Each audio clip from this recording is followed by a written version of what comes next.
I've had a request for this project. I call it Rays of Sunshine Pendant, and it's a great way of making sort of these sunshine rays out of wire around a circular bead, and the bead can spin within. So if it's got a sort of stratus on it like this one, which is an agate, it's great. It's like a sort of planet spinning around.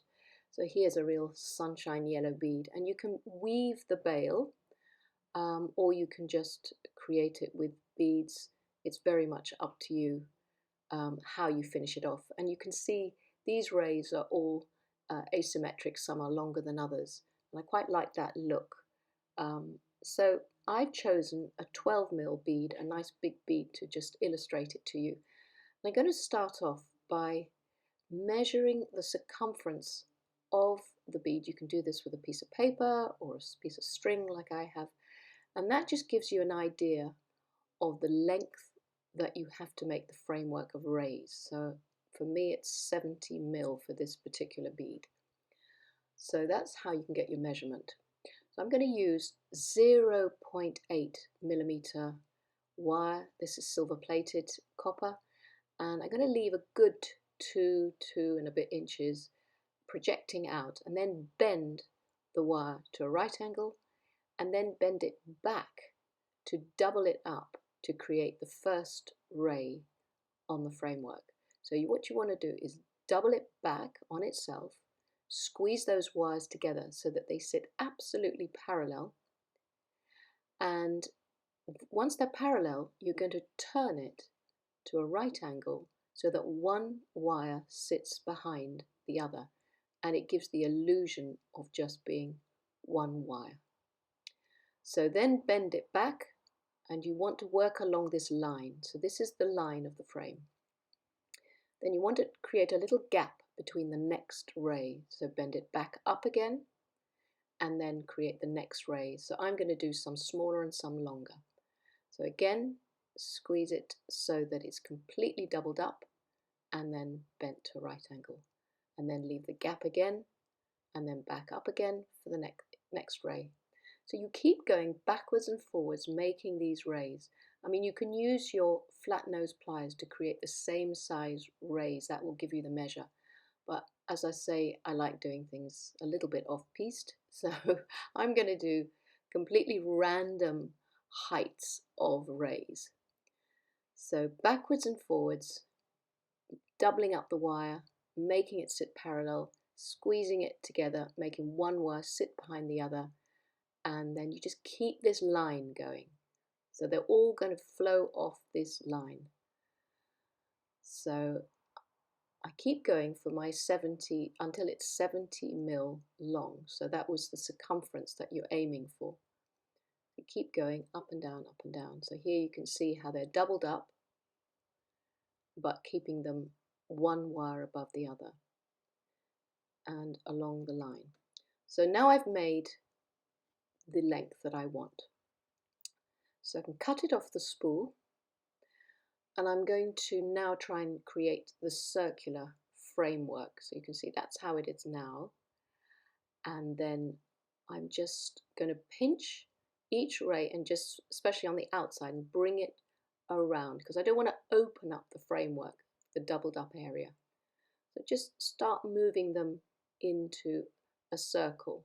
So go from one side and then to the other side, and that starts getting that shape, that rounded shape of the bead that you want to frame. I mean, equally, you can make this framework without, just hang a bead in the middle, but I quite like it for a bead to be framed around. So use something cylindrical to wrap around to get the more circular framework started. So there we go, we've got that circular frame now. Actually, mine is just a little bit too big because I can see they're going to cross over. I could wrap one wire around the other and make it like that, but I'll show you. So if you do that, you can open up one of the rays and re-manipulate it. So never worry, this is the great thing about wire, that it's still so pliable, and you're able still to manipulate it and reshape it. So I'm just going to reshape that, bring the wire back around and just see if I can fit it a bit better. And there, that's a sort of a bit of more of a snug fitting. So never worry too much, because there's always hope.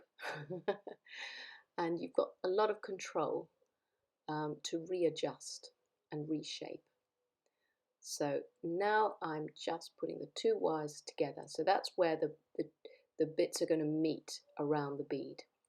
So once I've got the framework sorted, and you don't have to be too perfect about getting the rounded frame at this stage. You're going to use 0.4 millimeter silver plated wire to bind those two ends together. So I've cut quite a long piece because I'm also going to use this length to add my beads around the frame. So I'm going to the end of my wire, leaving a little tail because I like to have a little bit extra that I might need later. So leave a little tail and then bind around those two wires that are projecting from the top, because those are going to be your bail wires or your suspension wires for the pendant. And that's going to hold everything together at the top. And now bring that length of thin binding wire down the center of your circular frame and thread it through the bead hole and bring the bead right into the center of your circular frame and push it into the center. And wherever the thin wire sits, you can wrap it in within that frame. So bring the wire around and secure it at the base there, and then the bead will sit in your framework. So now the next job is to bind in the beads, and this is going to really make your framework nice and solid. So I'm going to feed on one of my little beads. I've got some little crystals here that I've picked out, and that's going to sit between the ray, and then it's going to go around, completely around the base of that ray to hold it together so it doesn't open up. And then I'm going to continue adding beads within each of the rays, and that's going to make it nice and solid. So again, completely around the base of that ray, and then we'll bring the wire ready underneath the frame, ready for the next bead. So it's a bit like sewing and securing all these beads on. In fact, I have chosen rather large beads. I think I could have done better with slightly smaller beads, because slightly smaller crystals, because I can see they're pushing the frame a little bit more open than I wanted it to be, which means all it means is that my circular framework of rays are going to be slightly, it's just going to enlarge it because it will push it open a little bit. But now I've started, I'm going to continue. So keep going, threading each bead on, going around the stalk of each of those, or the stem of each of those rays, wrapping it around, pushing the wire down to keep it in place so it doesn't open up, and then adding a bead. And you do that all the way round. So now I've come all the way round, and you can go backward. If you have loads of binding wire, you can go backwards and forwards with your binding wire through the bead, because it's quite thin, if the bead is heavy, that is. And you can see it's spinning in the middle now, and the framework is now nice and secure. And I've got some leftover wire. Now, I can choose what to do with these projecting wires. I can either make them into a bail and weave that bail, or I can wrap one around the other and make a circular link, or I could feed beads onto it and then create a link. There's so many variations again. I think I'm going to show you how you would make a woven bail. So I need a bit of a gap, so I'm just going to bend the wire out a bit to create a channel that I can weave into. So I'm going to hold it and then get my other flat nose pliers and just straighten these wires. Remember, I had readjusted that wire, so it's a little bit kinked and bit wobbly. So I want to strengthen it and I want to straighten it if I want to create a woven bale. So as I have so much wire, I think I may as well show you what you would do in this circumstance. So create 2 parallel wires and you choose however big a gap or space you want to have for your bale. So once you've got those wires going straight out together with a space, then you can use your thin 0.4 weaving wire to go around one of the projecting wires and then across and back around to the opposite side. And I mean, there are so many ways of weaving. You could do 2 or 3 binds, or on one side and come across, and 2 or 3 binds on the other. I'm just going to go backwards and forwards because I don't want you to have to watch me spend hours on this. I would, if I was doing this for a project, I mean a commission or something, I would obviously do this far neater, and I would take my time over it. But really, I just want to get across the technique and give you ideas and inspire you with these simple projects that I'm creating for you on YouTube. So I'm not doing anything in too much detail or with too much precision. I'm being a little bit messy here. But you can see it's like a ladder effect going across. And what you really have to make sure you do is to keep that gap. Now my lengths are a bit long, so I'm just going to cut them down to the size I want. So that will be long enough to create a nice big bale if you want to hang it off a nice chunky ribbon, or you've got a piece of leather or something like that, or chunky chain. So when you're weaving, I've run out of wires, so when you run out and you want to start again, just go back in between the last bit of weaving, so that will help it stay in place. And then you just continue along backwards and forwards like a little ladder, going around each stem, trying not to get them to come too close together, otherwise it's just going to get very, very tapered. So go up to the end, or however long you want the bale to be, and I'll definitely do another weaving project and show you something that's a bit, with a bit more precision. This one is just to get it done. And by the way, you can contact me and message me on the base of this channel and say if you want any particular projects for me to show you. I'm very happy to give them a go. I never know what people are looking to make, so if you do want a request, like this one was a request, and you've seen some of my work and you say, can you show me how to make that, I'm very, very happy to do a YouTube video for you. So I'm keeping all the wires now just in case I need them at the end. And now we're going to make the bale. So I've woven it in a very sort of messy way, but it just gives you an idea. And then you can wrap around a pen, or my bale making pliers obviously give me this shape, but anything round and cylindrical will create that shape. So you push it forward a bit first and then bring it around.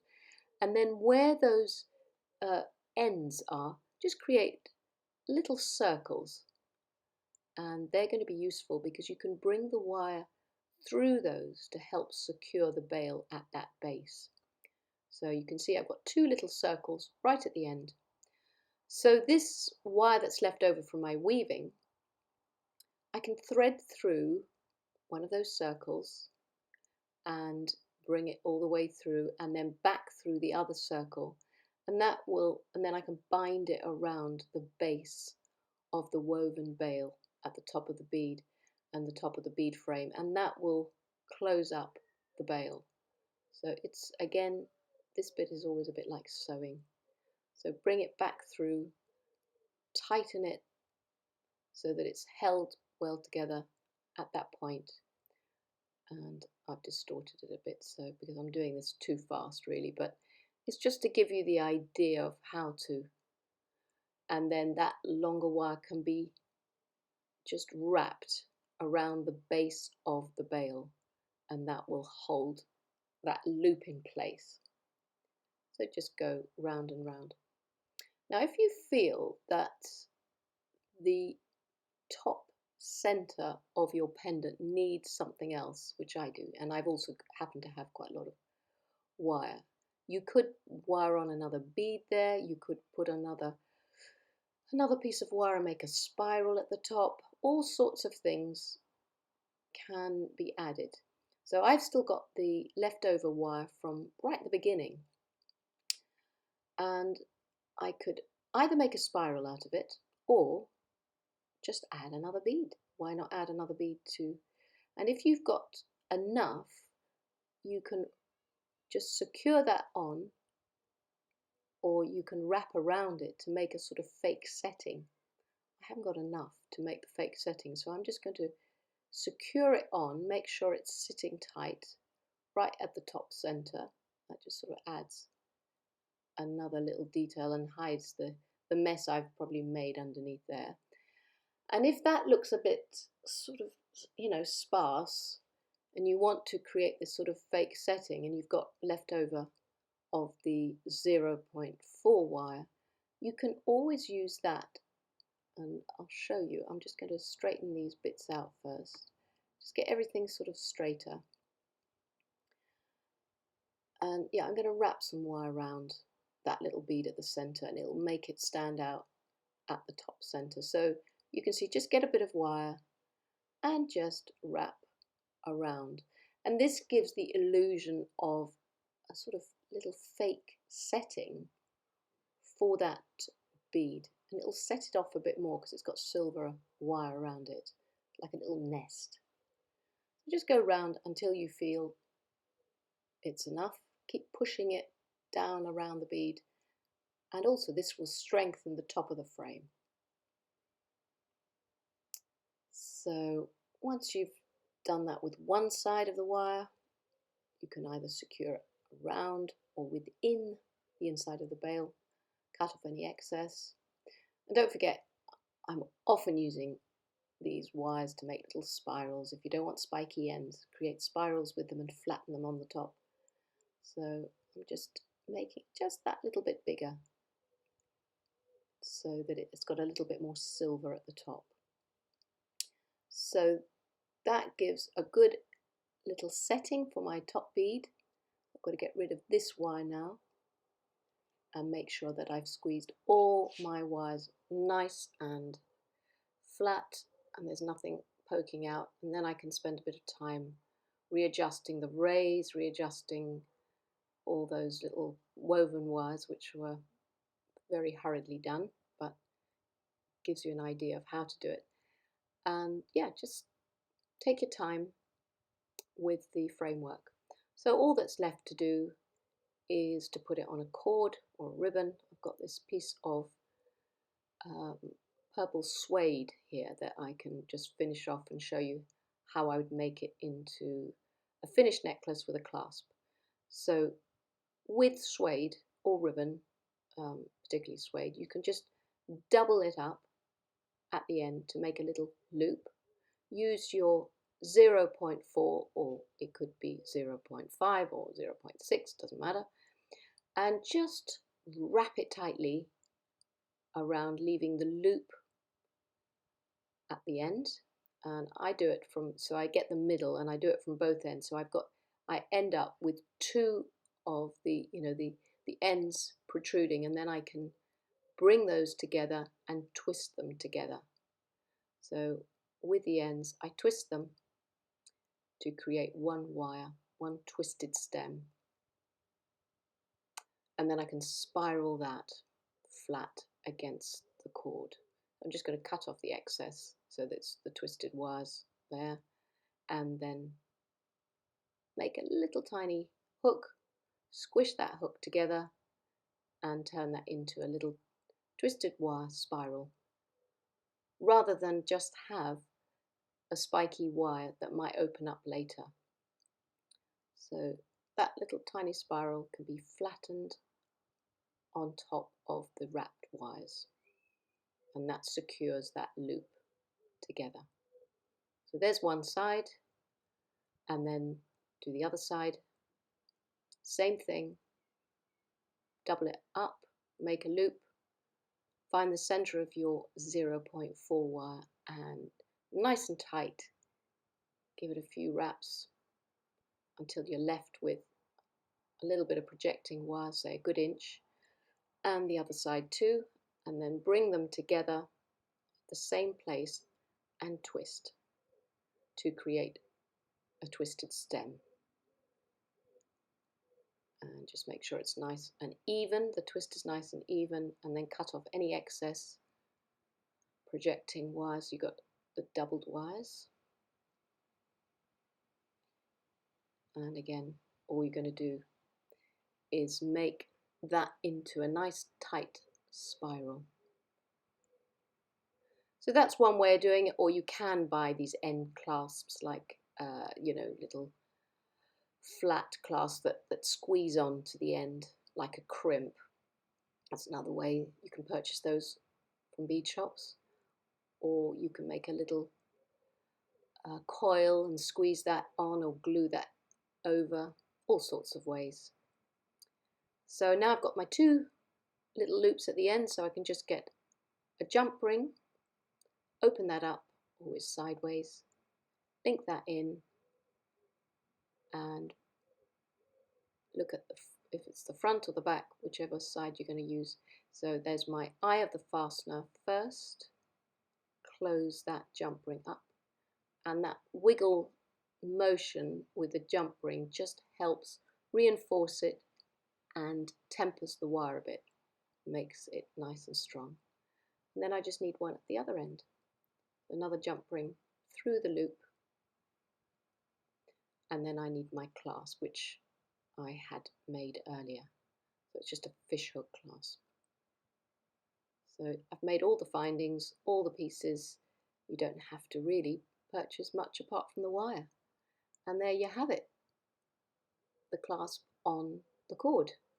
So I hope you have fun making these sunshine ray pendants. Thank you so much for watching, and do let me know if you would like to request your own project. Many thanks.